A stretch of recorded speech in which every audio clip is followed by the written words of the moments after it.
संसदेमधनं 141 खासदार निलंबित झालेत आणि या सर्व निलंबित खासदारांना संसदेच्या आवारामध्ये प्रवेश बंदी असेल। लोकसभा सचिवालयाच्या परिपत्रकानुसार ही सूचना देण्यात येते। निलंबित खासदारांना संसद कक्ष, संसदेची लॉबी आणि प्रेक्षक गॅलरीमध्ये आता नो एंट्री असणार आहे। लोकसभा आणि राज्यसभा मिळून एकूण 141 खासदारांवरती निलंबनाची कारवाई झालेली आहे। या अधिवेशनापुरती निलंबनाची कारवाई जरी असली तरी उर्वरित वेळेसाठी या खासदारांना संसद भवनाच्या परिसरामध्ये किंवा संसदेच्या आवारामध्ये प्रवेश बंदीचा निर्णय लागू झालाय। लोकसभा सचिवालयाने या संदर्भातले एक परिपत्रक प्रसिद्ध केलंय। खासदारांच्या निलंबनासंदर्भात कालपासूनच देशात प्रचंड मोठी टीका होतेय।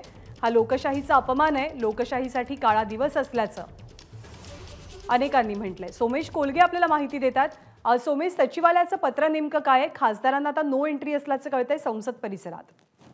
नक्कीच ज्ञानदा, आजच लोकसभा सचिवालयाने याविषयीचं पत्रक सर्क्युलर काढलेलं आहे आणि त्या सर्क्युलरनुसार त्यामध्ये त्यांनी जाहीर केलंय की निलंबित खासदारांना लॉबीमध्येही प्रवेश असणार नाही, तसंच त्यांना जे इतर सगळे भत्ते असतात ते मिळत नाहीत। त्यासह खासदारांना सभागृहात प्रवेश असणार नाहीये।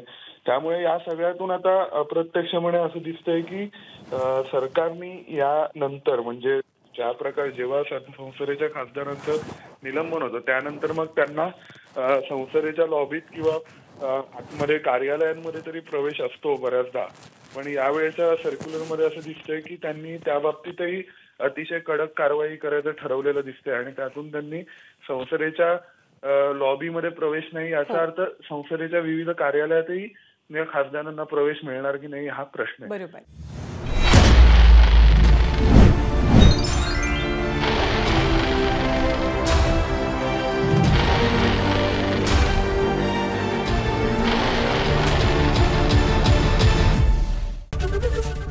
एबीपी माझा, उघडा डोळे बघा नीट।